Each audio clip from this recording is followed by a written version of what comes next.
Welcome back to the channel. Some years ago, almost 10 years ago, I hosted a podcast called SCIFI on Screen. The podcast lasted about 5+ years, and I gently closed it down in order to transition into a YouTube channel talking more about books and movies. But I reviewed films one at a time, sometimes compared originals to remakes, sometimes I did special shows. But a lot of the criticisms and a lot of the critiques and analysis that I did for these films, I stand by. And so I thought, since I've done over about 100 shows, that I would share the archives with my new audience here on my YouTube channel. The shows range from about 45 minutes or so more of a podcast.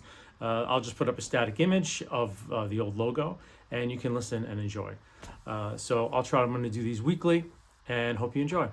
Welcome to another installment of Sci-Fi on Screen, a sci-fi podcast dedicated to discussion of science fiction films and TV shows. This is episode 2. I'm going to be talking about The Matrix Reloaded. The Matrix Reloaded was released on May the 7th, 2003. It was filmed concurrently with The Matrix Revolutions. They filmed the sequels together, and then they released The Matrix Reloaded in May of 2003 and Revolutions in, I believe, December. Let's get right into it. Trinity opens the film, again, as in The Matrix. Once again, you follow the green characters as they coalesce. Slowly, eventually, you witness the formation of a clock. The film snaps into sort of realistic time, and you're in. And this film opens with a spectacular opening. Similar to the first Matrix, this is even more so.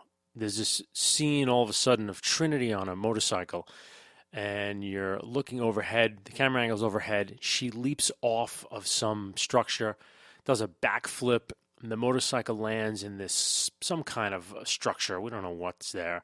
Explodes. Then she comes in, and there are some guards that are left in another part of the station. They rush in, and she does her wonderful fighting style again. And again, we see Trinity in action. She's got a new move this time where she jumps completely over a guard and from behind kicks him down. Very similar to the move she had in the original Matrix, where we bullet timed when she jumped up and kicked. So far, and we've come from the Matrix, we're ready, man. We're hungry for more Matrix, and the goodwill of the audience at this point in the film is extraordinary. We are ready for anything, and we've just been given a spectacular opening. They're doing the credits the way they did them in the first film. There's continuity. Everyone's excited. I was excited. She's fighting the guards, similar fighting style, similar camera tricks. We're there. And she ends this fight with a brief moment where she pulls out a cell phone and says, "I'm in." Then we shift, and she's falling out in slow motion from a smashed window, firing her twin machine pistols at what looks like an agent to us. Camera cuts to an angle over the agent's shoulder as he runs towards the window she's just fallen out of and turned in midair to fire back. And we're now in bullet time.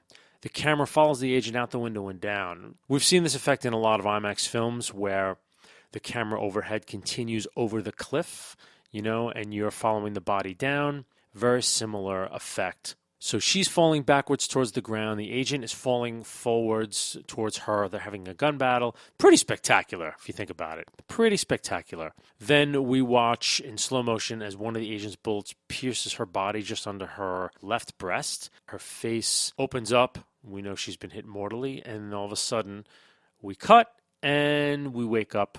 It was all a dream that's been had by Neo. Audience member, I'm sitting there. It's a sequel. It's The Matrix. I'm already dazzled. I'm already excited. What's in store for me? They've given me what I have known to expect from the last movie.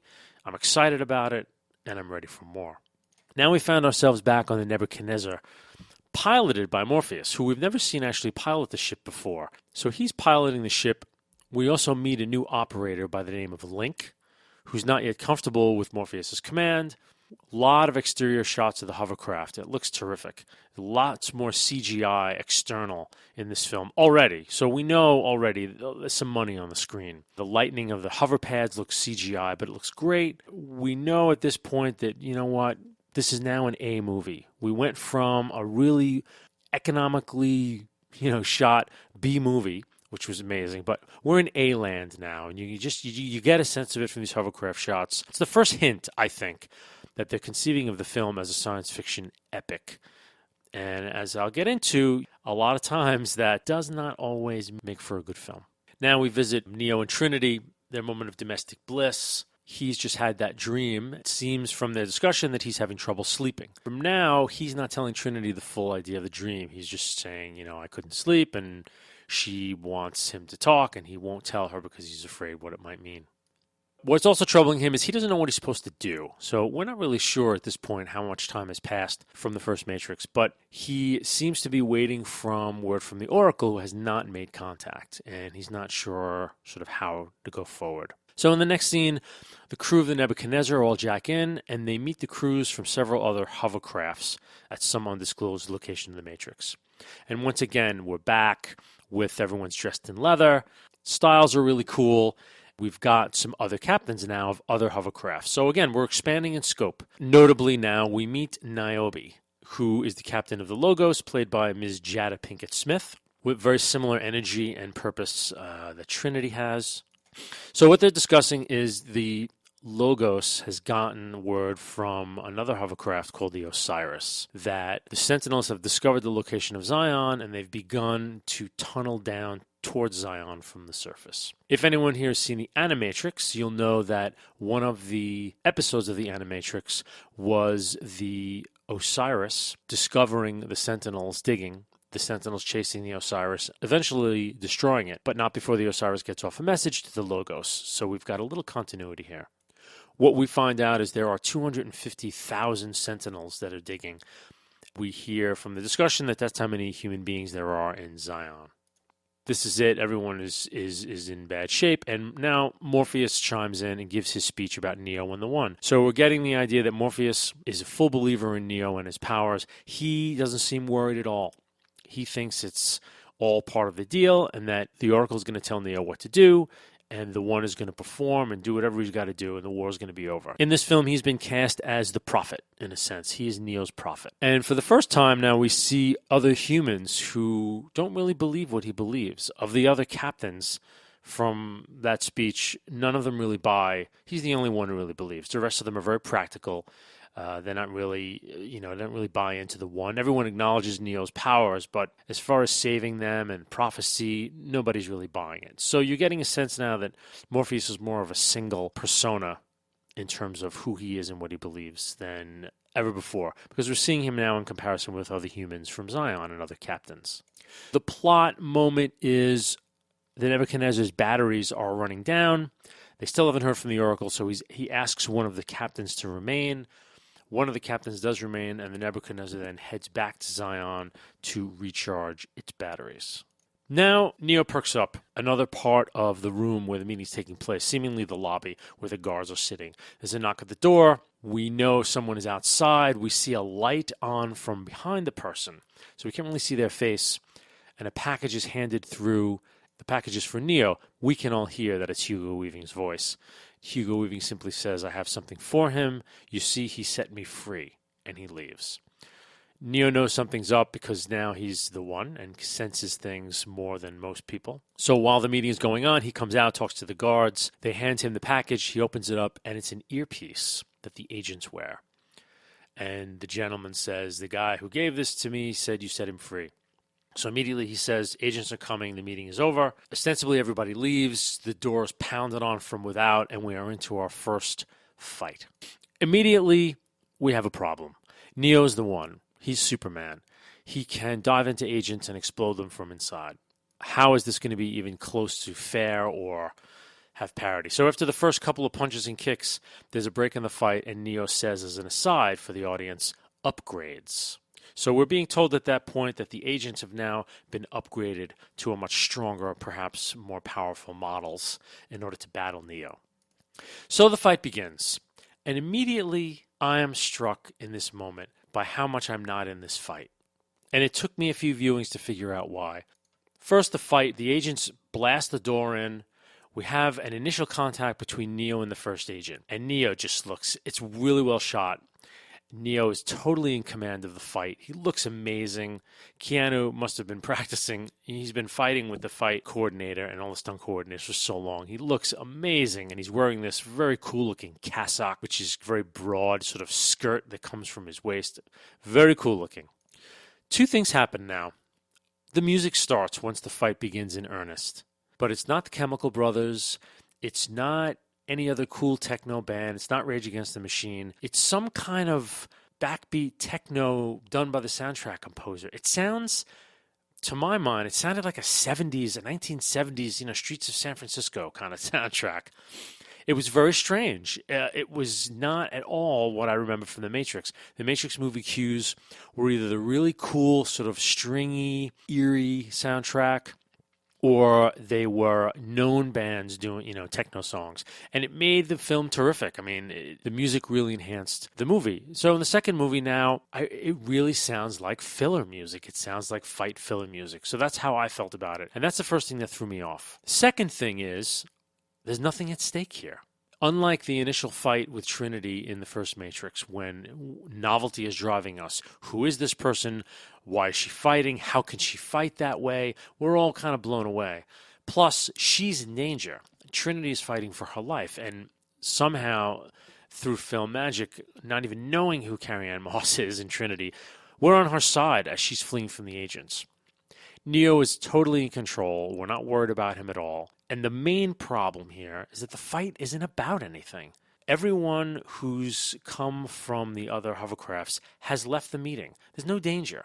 Neo sent word, the meeting ended, everybody jacked out, no one's left. Neo's there fighting 3 agents. There's nothing at stake. And they have this nice fight. Somehow, I'm just not into it. I don't know why. I know why now, but I didn't know why then.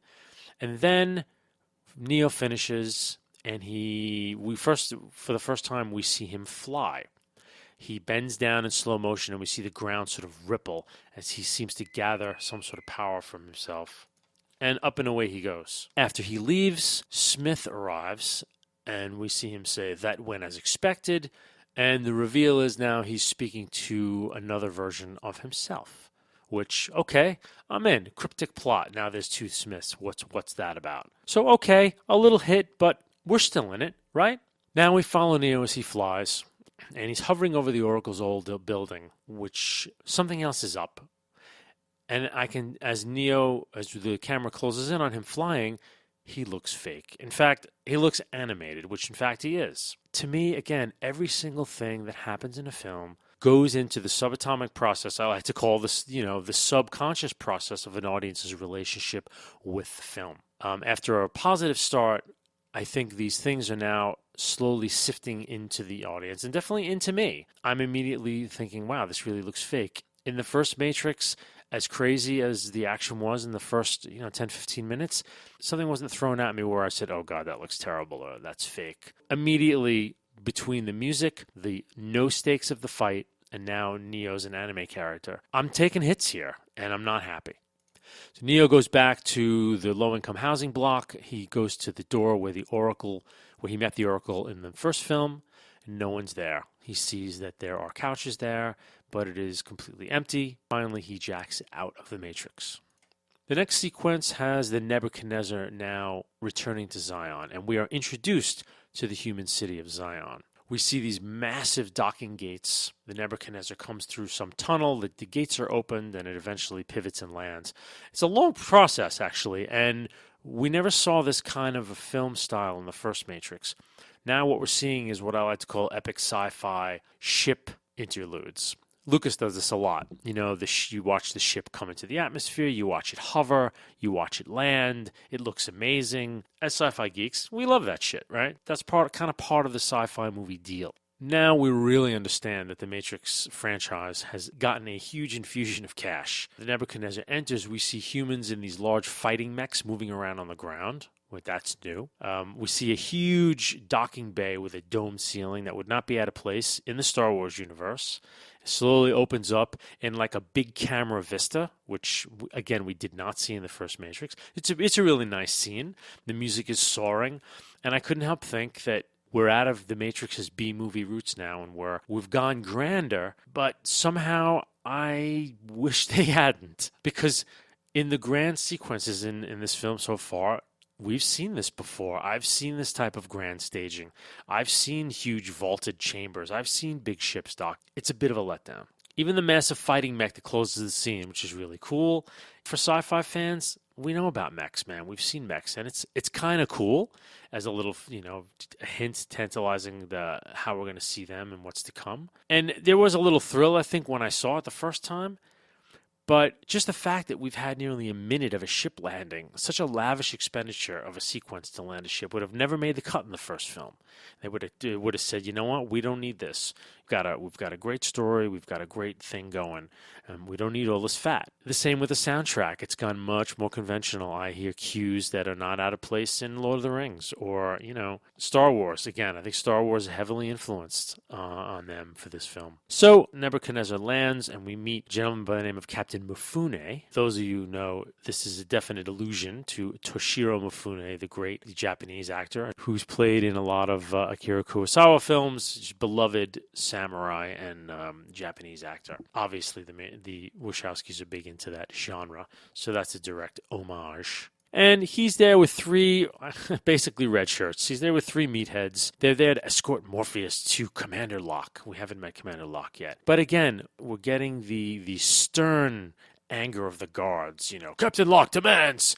And there's a lot of this kind of arch military language. Captain Locke demands you go to this, and he demands that, and follow me, sir, and all this kind of stuff. And for me personally, man, I have heard this kind of stuff. If I hear, stay frosty and all these just pat military lines that I've heard in 1,000 other films, the Wachowskis to me are hipper than that. They're smarter than that. The main guard actor, he's a meathead. He's a really bad actor. His delivery's bad. And we're also in this, everyone's delivery is very arch and stilted. Morpheus's lines are stilted. Mifune's lines are stilted. The guard. Everything's very stiff and kind of pompous. It's very flat. Neo asks, and this is again, where I started to get lost in the film.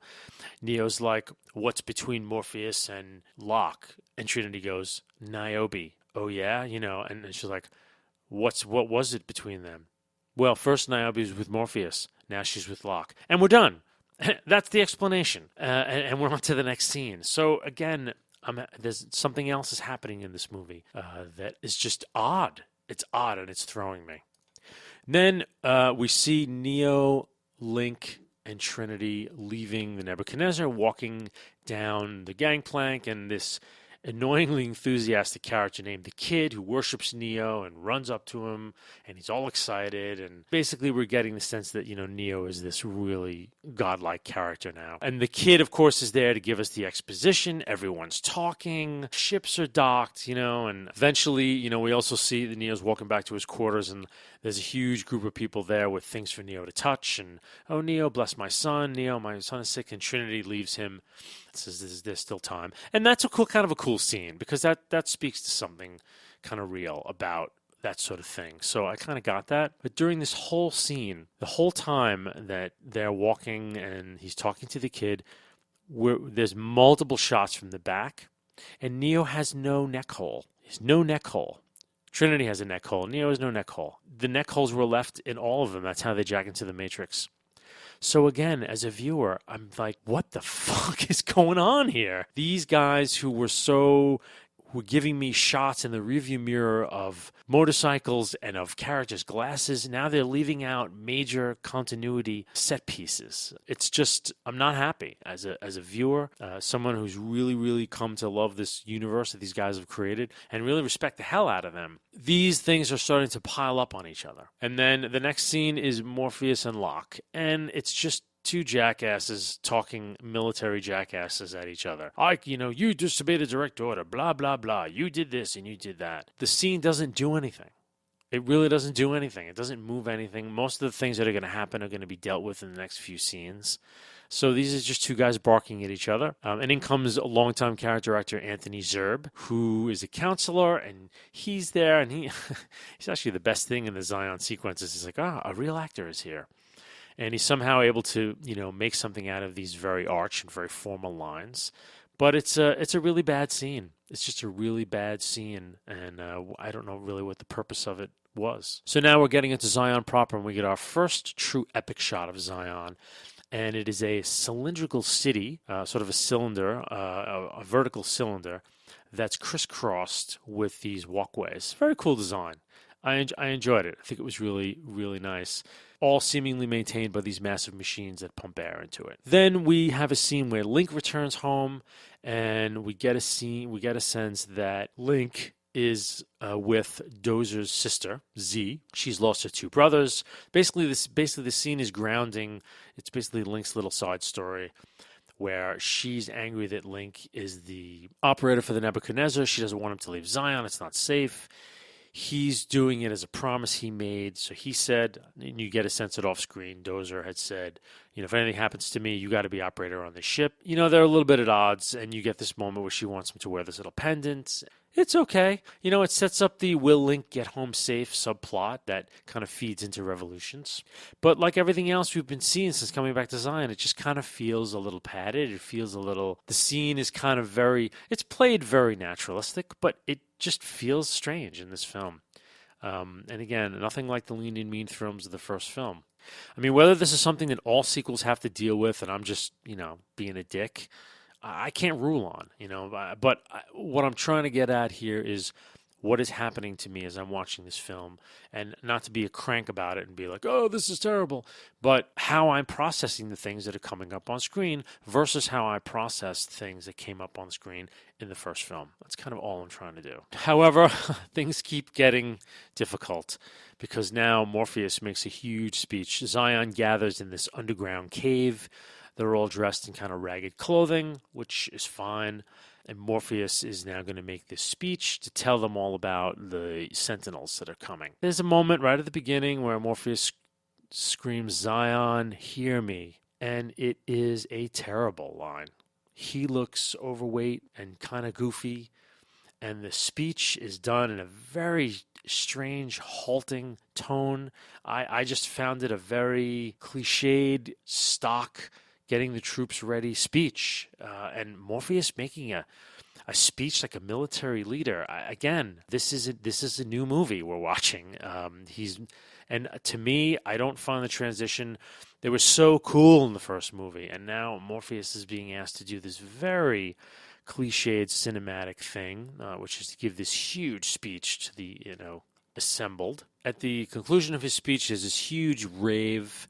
And you're back in the Wachowskis' nightclub scene, and people are arriving, and the music is the drums that started off. It kind of morphs into techno music, and I get it. They're starting on the theme of like humans doing what humans do best.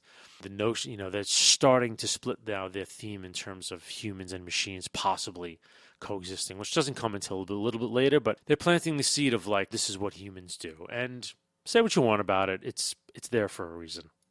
Intercut with this rave is Neo and Trinity making love. I did not buy the scene at all.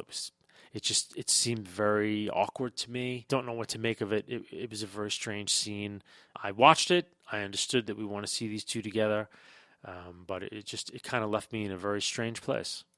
Then we quick cut to a scene of some of the guys who stayed behind to get the Oracle's message are in the Matrix. They jump down and they're about to jack out, and one guy's got a message. It is from the Oracle. He jacks out safely. They talk about, what was that one agent? I've never seen that before. And before the other guy can jack out, Smith drops in and he jams his hand into the guy's chest. And you see this bizarre sort of process where things are viraling out from his hand. They ripple over this guy's body, and when they finally coalesce and it's finished, another Smith is made. So you've seen how he copies himself. And then one of the first cool ideas in this film is that Smith has copied himself over the consciousness of a human being.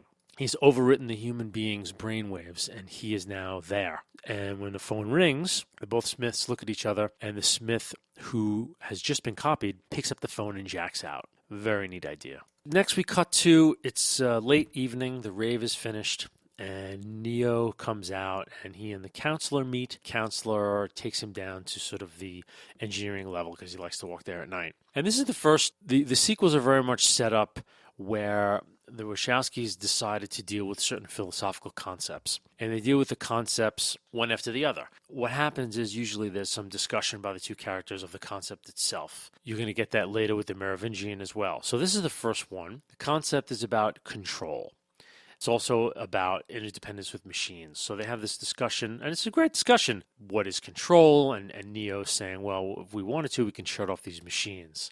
The counselor says, yeah, we could, but then, how would we get our air and all our power? And Neo recognizes that what the counselor is beginning to intimate is that the future might contain both machines and men, and that the war is tricky. And I think this is the counselor struggling with his faith. He's struggling to understand Neo's powers. There's no question that he has the powers that no one can really understand. The counselor doesn't know what it means.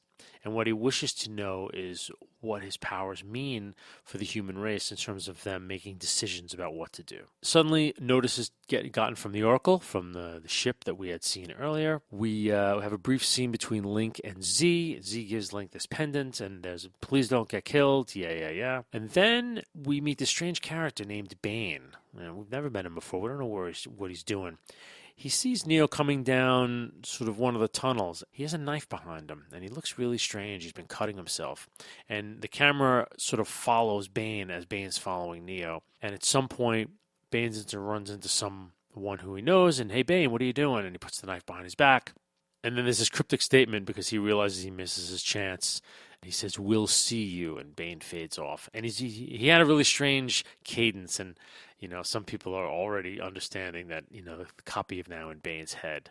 Very cool idea. Neo's little buddy, the kid, runs up and says, hey, one of the kids wanted you to have this, said you'd understand, and hands him a spoon. And of course we know it's probably from the English kid in the first Matrix who had that great discussion with Neo about, there is no spoon as he was waiting for the Oracle. Then there's a kind of lockjawed scene between Locke and Hammond. And Locke's like, why are you sending Morpheus away with the Nebuchadnezzar? I need every ship I got. And Hammond says, well, we don't believe so. And it's just a lot of guys yelling at each other. And again, it's just, by this time, I really, really had lost a lot of faith in this film. Then we're back in the Matrix, and there's this incredible Asian metropolis. Wonderful art direction. Like, we're back, man. Like, in one shot, we're back in the Matrix, and it's the coolest Matrix neighborhood we've ever seen. It's sort of this Blade Runner-ish Asian neighborhood. And you're really like, oh, man, this is really cool, right? And then Neo enters into a little, what looks like the inside of an Asian tea house. If you're a martial arts fan, you've seen in hundreds of martial arts movies. And there's a really cool looking Asian dude in kind of a Asian martial arts sort of looking outfit. And he proceeds to fight with Neo. The fight takes place on top of a table. There's a lot of chopsticks flying around. A very uninteresting fight. No one's really landing blows. Nothing seems to have any power behind it. It's very dance-like and very anticipatory.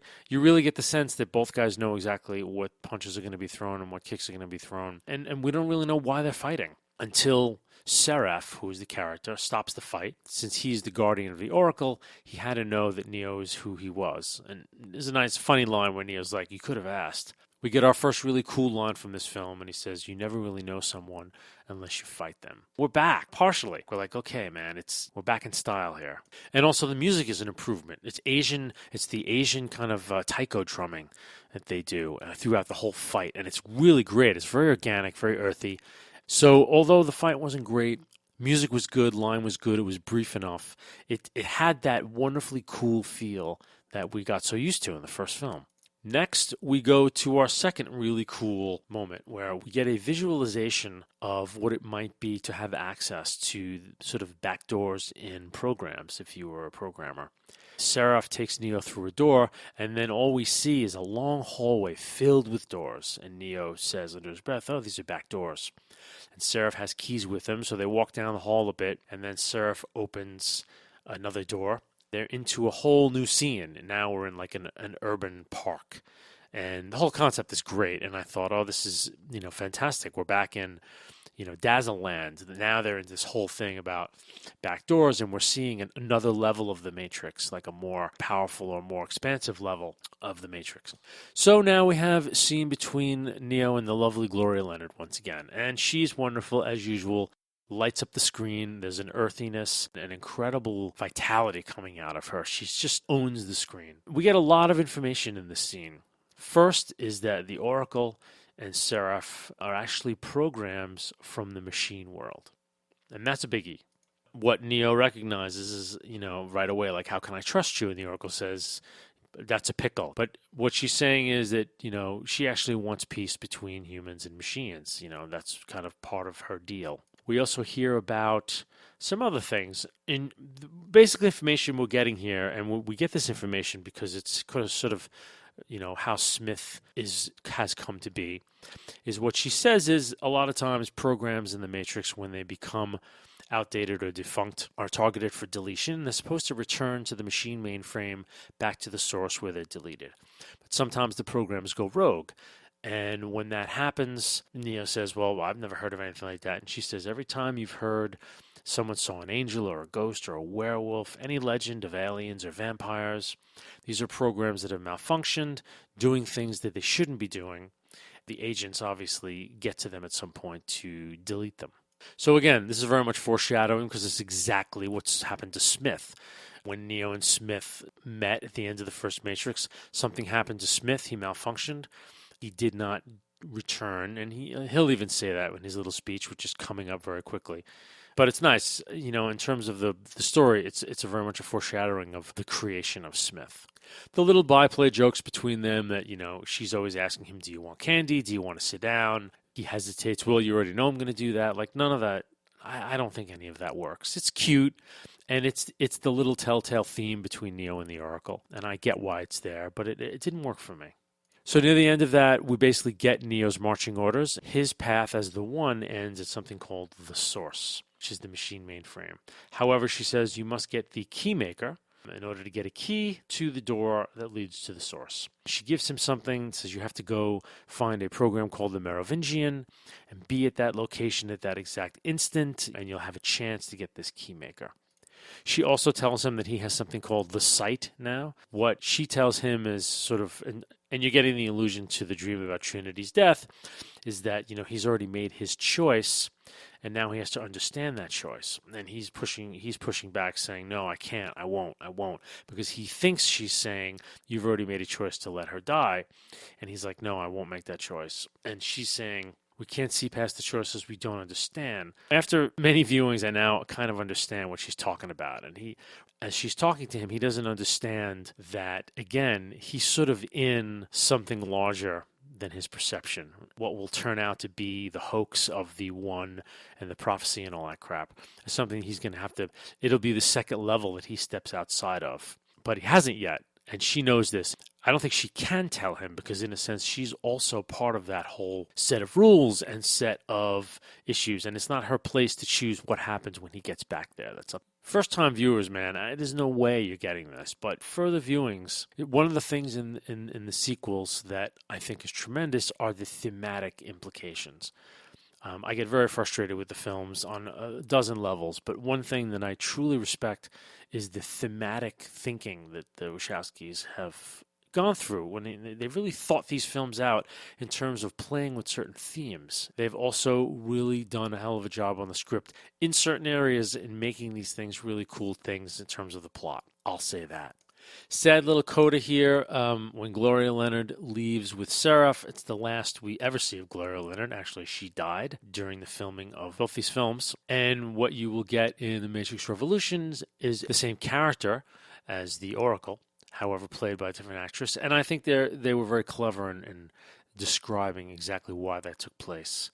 And I'll get to that when I do Revolutions. Smith and Neo. Once again, their second battle. This is now philosophical issue number 2. We are dealing with the word purpose. Smith goes into this whole explanation about purpose. Purpose drives us. Purpose defines us.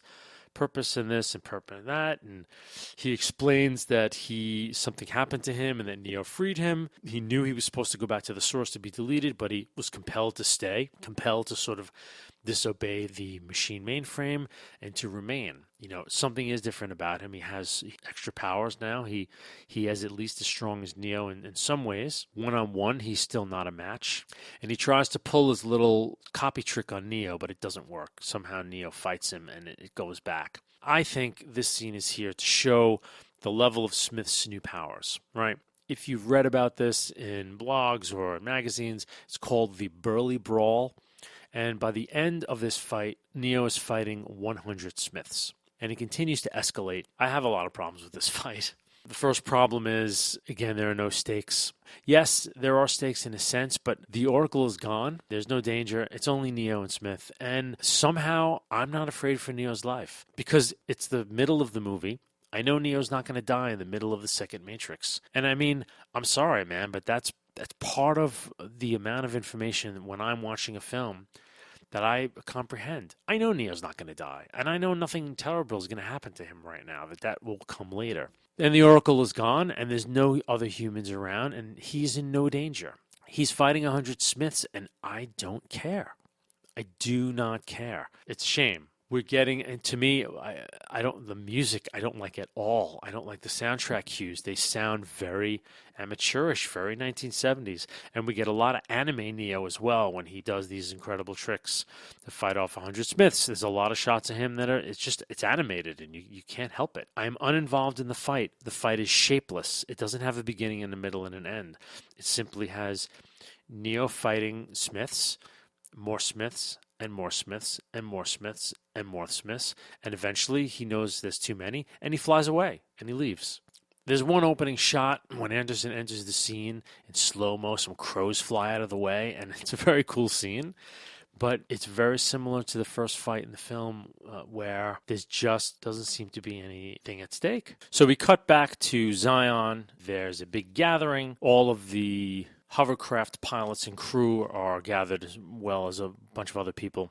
And we have the ruling council of Zion is there, and they're basically asking if anything has been heard from the Nebuchadnezzar. Of course, Commander Locke is the leader here, so he's the one answering most of the time. And poor Harry Lennox. He doesn't have much to say. I don't know whether to say poor Harry Lennox or say Harry Lennox should have been thrown off this movie. He's just very, very stiff, very arch, very military, and the basic idea here is that the council is more and more concerned now. They realize that they can't win. Locke basically is convinced that with every possible ship that he can fight and they can win and they can do this. And you get the sense the council's coming around to helping Neo as much as possible. So they call for volunteers for 2 ships to be sent to find out what's going on with Neo and the Nebuchadnezzar. There's 1 volunteer. And then, of course, Niobe volunteers, and Locke is pissed off, and Locke walks up to her, and there's this dialogue that I don't understand. And when I say I don't understand, it's not that I don't understand the meaning of the dialogue. I don't understand the delivery. Locke says, "Damn it, Niobe, why are you doing this?" And Niobe's answer is, "Because some things stay the same, Jason, and some things change. Cut, you're done." I don't know what this is. I guess they're experimenting with elemental dialogue. Like, can we make each piece of dialogue be this elemental pivotal line that explains everything, or to make every line cryptic? It's an odd choice. I don't like it. And again, it takes me out of the movie, as so many things are doing now with this movie. We're back to Morpheus, Neo, and Trinity, back in the Matrix in their leather clothes, and they're going to visit this program we've heard the Oracle talk about called the Merovingian. And the Merovingian, like most bad guys in most movies, operates a nightclub. And he is in his nightclub. They go in, and the Merovingian is played by Lambert Wilson, Lambert Wilson is a French actor. He has a real French accent. And he's really hamming up the part, and he's really fantastic. So the Merovingian is this program. He's sitting behind this table in this nightclub restaurant. And now we're on to another philosophical idea. I think this is like the third one. I think the first one was with Neo and the Counselor in Zion, talking about control in the machines. Second philosophical idea was purpose, which is Smith explains purpose supposedly of that fight. Now the Merovingian is introducing us to causality. Basically, they come to ask for the keymaker, and the Merovingian says, "This is not a why." He's asking, why do you want the keymaker? Why are you here? And he's basically saying, you're here because somebody told you to come here That is not power. It's a cool idea that they're playing around with. He's like, you have no idea why you're here. And of course, if we've seen all the movies, we understand that the Merovingian is correct. They have no idea why they're there. They think they're there because they're going to find the Keymaker, go to the source, and save the world and stop the war. And the Merovingian recognizes that, and this is prior to Neo understanding what he understands about this Chosen One mythos, that they're just playing out another scenario, that the Oracle is there telling them to do certain things, and it's all part of a scenario, and the Merovingian is outside that scenario. And he knows that Neo and Trinity and Morpheus are not. So his whole notion of causality is, he says, look at this woman over there, look at her. And it's very funny, so bourgeois, so obvious. But he writes a piece of software, which is a slice of cheesecake, which will cause orgasm.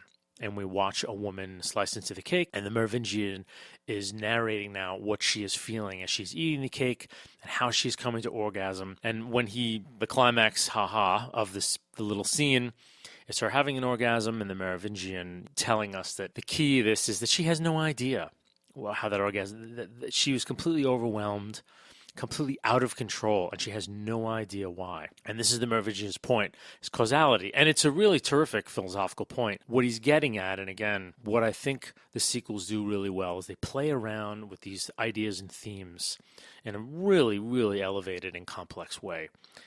I don't think the films are worthy of the ideas at the end of the day in terms of execution, character, and dialogue and drama. But the ideas themselves are fantastic. And for them to even attempt to do what they're doing, I think, is pretty cool. The notion of causality, cause and effect, and he's doing this in front of Neo, knowing Neo, he's really playing with Neo, because he knows Neo right now is a prisoner of cause and effect, because he doesn't understand the things he's doing. He's just doing what he's been told to do. He's the Chosen One. He's been told that. He's actually become the Chosen One. That's real knowledge. And yet, even within that Chosen One apotheosis for Neo, it's still inside of a bubble in which he cannot see outside of, and the Merovingian is hinting at this. So briefly, Merovingian says, look, you're here, you have nothing I want, I have the Keymaker, I see no reason to give him up. The answer is no. Goodbye. So they leave. They're in the elevator, Neo, Trinity, and Morpheus, and they're, did we do everything right? I don't know, maybe it's something we didn't do, maybe we're wrong. The door's open. They're not out yet, and it's Persephone. And she says, if you still want the Keymaker, follow me. They follow Persephone into the bathroom, and Persephone propositions them and says, I will give you the Keymaker, but first Neo has to kiss me. And Neo has to kiss me like he was kissing Trinity. And she makes this very explicit. You need to kiss me the way you will kiss her. I want to feel what that's like. It's been a long time. Trinity balks. Neo finally says, fine. They have the first kiss. Neo basically mails it in. She knows he's mailing it in. She says, no, the deal's off. Neo says, wait, okay.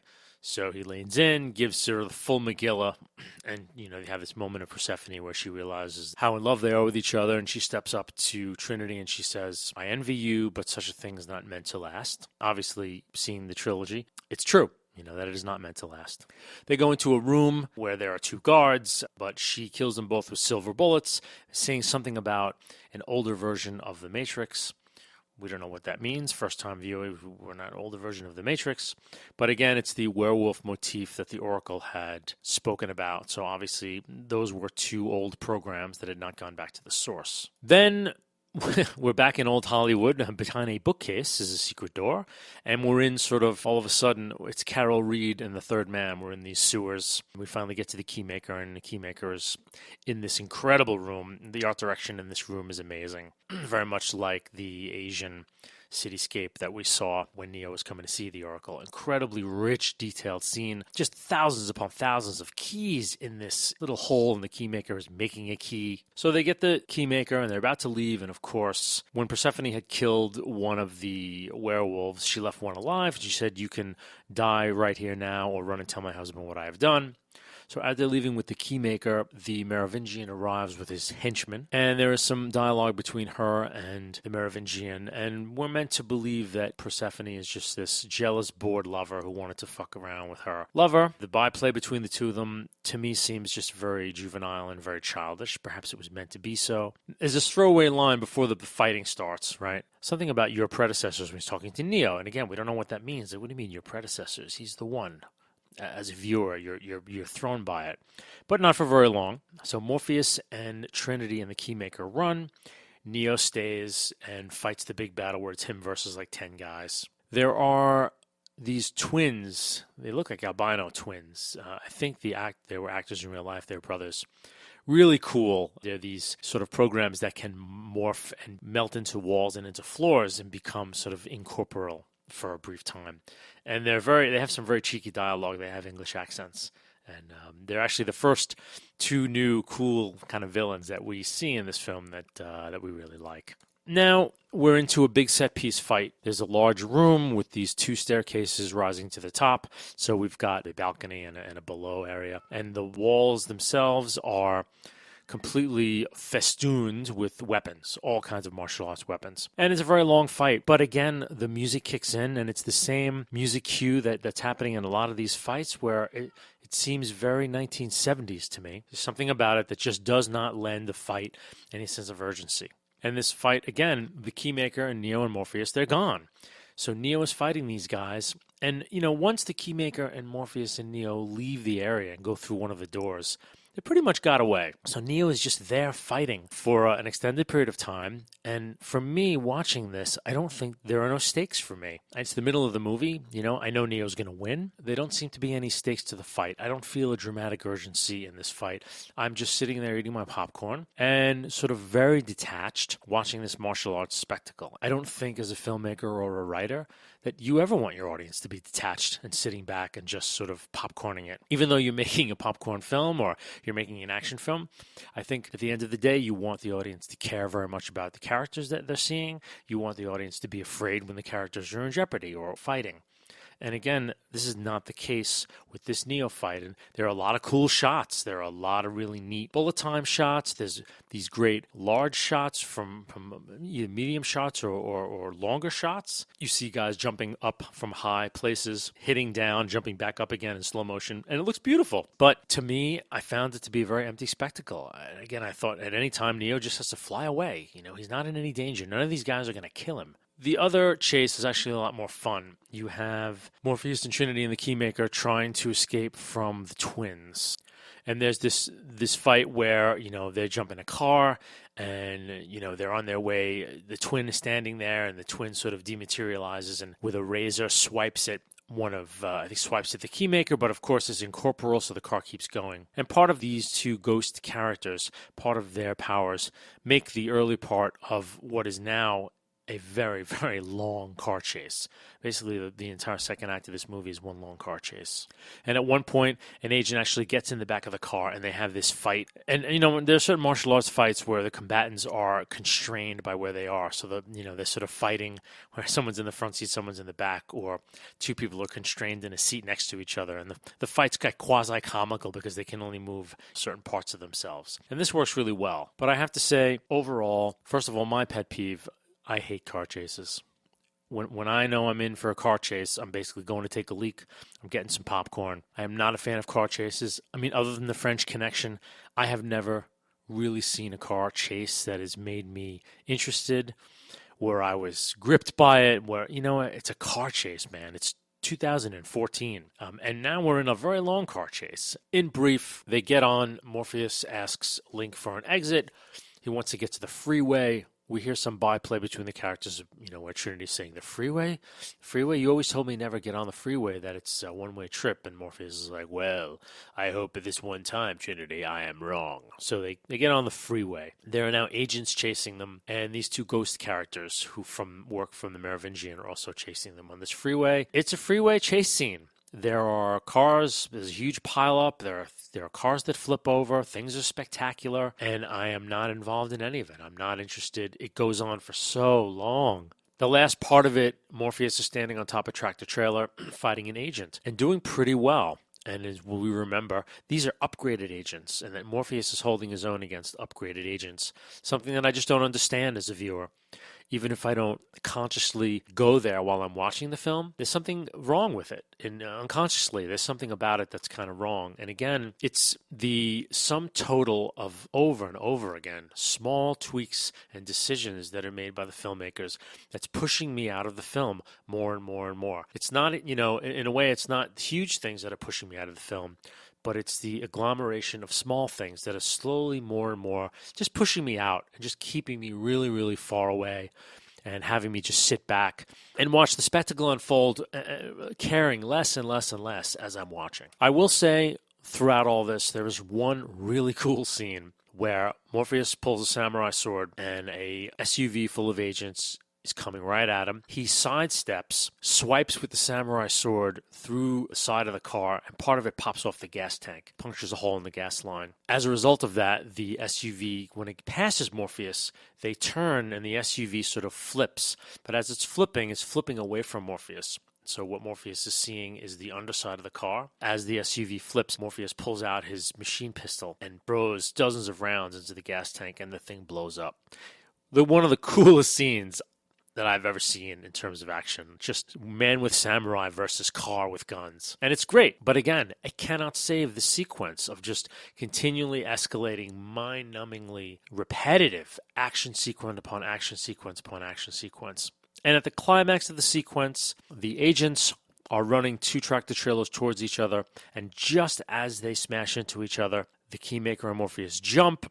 The tractor trailers explode, and Neo is flying past them and picks them both up. And this is all done in bullet time. And it's cool. It looks really cool. It's a very impressive action shot. In terms of on paper, if you just say in terms of an action movie or an action shot, it's very impressive. It's a very cool shot, and it's something that it's fun to look at. But again, it's fun to look at, but I'm out of the movie at this point. I'm really, really out of the movie, waiting for something to come up and grab me again. So this monster action sequence is finally finished. They have the Keymaker. They're done. We cut to a shot for the first time, a really big scale shot of the Sentinels and these massive digging machines that they're using to tunnel down to Zion. It's a great shot. Scale is really impressive. We get a sense of what our heroes are facing. And then we have the discussion between Morpheus, the Keymaker, the two captains of the other two ships. So there are three ships. Keymaker says, in order to get to the source, there is a building that's, completely wired with explosives. There's a certain floor in this building that they have to enter via the Keymaster's keys. And once they open that door, enter into that hallway, they now have a very certain amount of time to open another door to get into the source. So what must happen is, in the Matrix, one of the teams from one of the hovercraft has to destroy a power station. They have to destroy the station before the Keymaker, Morpheus, and Neo enter into the sort of backdoor corridor, which we've seen before with Seraph and the Oracle. The other team has to take up a backup power station, because once they enter into that place full of doorways, that backdoor hallway, there's a certain period of time where they have to travel to find the door to the source. And once they open that door to the source, power must still be off. And if the backup power station isn't taken out by then, when they open that door to try to get to the source, the entire floor will blow up, killing everyone. So the plan is the crew from the Logos, which is Jada Pinkett Smith's crew, are going to jack into the Matrix and blow up the primary power system, which is going to knock down a certain amount of power grids in the city. And then the crew from the Vigilant, which is the other ship that came out to search for them, is going to blow up the backup station. They start the mission. The Logos crew takes care of the main power station. The Keymaker and Morpheus and Neo actually go into the backdoor hallway, but then Trinity and Link realize that something terrible has happened to the Vigilant, that they have been destroyed, and their mission failed, basically. They were found by Sentinels, totally destroyed. So now Trinity realizes that Neo's going to die unless something is done. Now, going back earlier, because of Neo's dreams, before the mission started, Neo took Trinity into a room and he said, listen, I'm going to ask you to do something, but I'm afraid of what you're going to say. And what he asks her is to, under no circumstances, go into the Matrix. Obviously, he thinks if she stays out of the Matrix, whatever he is seeing as his vision will not come true. So now she's faced with this moment where she knows he's going to die, so she's got to go into the Matrix. And so now we're back to the very beginning of the film, the opening scene. Now it has context. Now we understand why she blew up the power station and why she faced all those agents and what happened. And she does destroy the backup power station. So when Neo finally gets to the door to the Oracle, everything's fine. But let's back up a little bit. So Morpheus, Neo, and the Keymaker enter into the back door, and they find that it is filled with dozens and dozens of Smiths. And there's a fight that ensues. And this fight matters. We're close to seeing what the source is, and we're kind of jacked up about it. Smith tries to do his sort of copying on Morpheus, but Neo saves him. The Keymaker gets away and uses his keys and vanishes into one of the doorways. So it's really Morpheus and Neo fighting all these Smiths. Finally, a door opens at the end of the hallway, and the Keymaker beckons the two of them, and Neo grabs Morpheus, and they fly into the door. As the Keymaker is closing the door, dozens of Smiths all pull their weapons and spray the doorway with bullets. The Keymaker closes the door, turns around, he's been hit fatally, falls to the ground. He gives Neo a key. He says one of these doors will lead you to the source. And he gives Neo the key and says, you'll know which door. The other door leads back to the Matrix, which is for Morpheus to go back. Trinity has done her deal. She's taken care of the backup power system. She's now entered into Neo's vision. And now Neo faces the source. It's a really exciting piece of the film. Neo walks in and he faces the architect. And we're given some incredible information. We're given some information. The Matrix is actually older than even Neo realizes. There have been 6 previous The Ones. Zion has actually been destroyed 6 previous times. And the architect tells Neo they've become increasingly efficient at destroying it. So, in an incredibly elevated language, the beginning of the architect's explanation harkens back to Smith talking to Morpheus when he was interrogating him in the first film, talking about how the first Matrix was a utopia and how terrible of a failure it was. The architect starts there and says whole crops were lost, and now the Matrix had to be designed with a certain sense of flaw inherently built into it. And yet, the architect knows that the flaws built into each Matrix will eventually become systemic, and things will have to be sort of wiped and started over again. And the flaw is expressed by Neo. What I think the Wachowskis are getting at, and what I think the architect's explanation is, the world needs to exist in a certain sense with a sort of oppressed masses hero story. And I think what the architect is saying is the human world works best when there is oppression and the world is set up to where, most people have to struggle. But there is this sort of hope. There is this hope and there is this prophecy and there's actually this being called the One that comes around once in a while. And this mythology, in a sense, is what he calls the inherent flaw in the Matrix. And of course, what I think he's explaining is that in every version of the Matrix, once the One becomes conscious and the flaw expresses itself, it quickly starts to manifest, meaning lots more people jack out. In a sense, the resistance grows and grows and grows.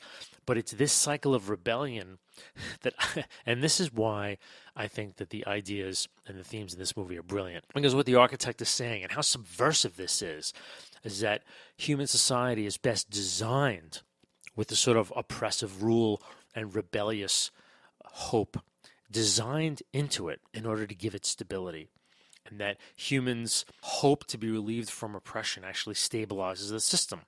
And the machines had to learn that. When they tried to make a system perfect, it completely failed and crashed, and none of the human beings would believe it. But given humanity a choice to accept the oppression of the Matrix world and the hero's journey or chosen one prophecy mythos, that they accepted. What Neo is slowly comprehending, I don't know that he fully comprehends it in this moment, is that he is just another part of the machine. It's another system of control. If you're into religious studies, you can take this and run with it, because the Wachowskis are postulating that, religious doctrine and religion in general is another method of control to keep the masses sort of... It was a great phrase by, I think, Upton Sinclair, that when something like promise of the world to come was so great, that kept them busy, people busy, while their pockets were picked in this life. And I think that's what's so subversive about this whole idea. The architect is saying, hey, the world works when we oppress most of you and give you this hope for complete redemption. And in that way, your world becomes stable. I think that is fantastic. Now we're back. The architect says, look, you have 2 choices. You can take a certain amount of males and females, start a brand new Zion, let us destroy the old one, we'll reset the Matrix, and on we go. Or you can try to save Trinity, although, the architect says we both know that that's a lost cause. And if you go to save her, he says the systemic, anomaly and the problems of the Matrix, the Matrix is going to crash and be destroyed, and most of humanity will die that's connected to the Matrix, and you're all going to die in Zion because we're going to kill you. Neo says, if you kill us, you're dead too. And the architect says, well, there are levels of existence we're prepared to deal with. Basically saying, this is classic standoff. Now the architect's saying, look, you're all going to die if you don't do what I tell you to do. And Neo says, well, you'll all die too. The architect's like, no, we won't. It won't be pretty for us, but we'll manage. So that's kind of Neo's choice. And of course, Neo chooses to save Trinity and to go against the surefire and the systemic thing that the architect has created. He chooses not to continue the systemic lie that's being perpetrated on his race. So now we're in the last moments. We see Trinity get hit. Neo leaves the architect and flies at top speed and rescues Trinity, and he grabs her, and he reaches his hand inside her body because, he can see the Matrix for what it is. He has sort of power over the Matrix itself. So he reaches into her body and pulls out the bullet, and through some power that he possesses as the One, restarts her heart and saves her. And she is quite alive, and they both jack out of the Matrix safe.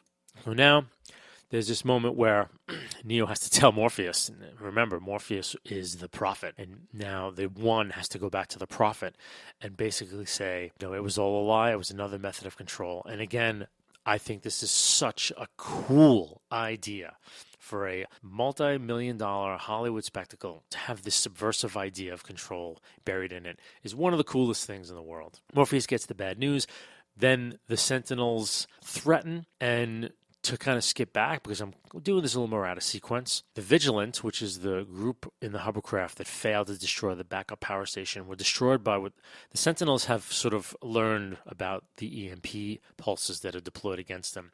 So what they do is they stay just out of EMP range, and they fling a bomb into range, hoping that the humans will trigger their EMP, rendering them, inert, and then the Sentinels will swoop in. And if they don't trigger their EMP, the bomb that's thrown in will blow them up. So it's like, in a sense, the hovercrafts are kind of powerless against this. The Vigilant was destroyed because it didn't understand.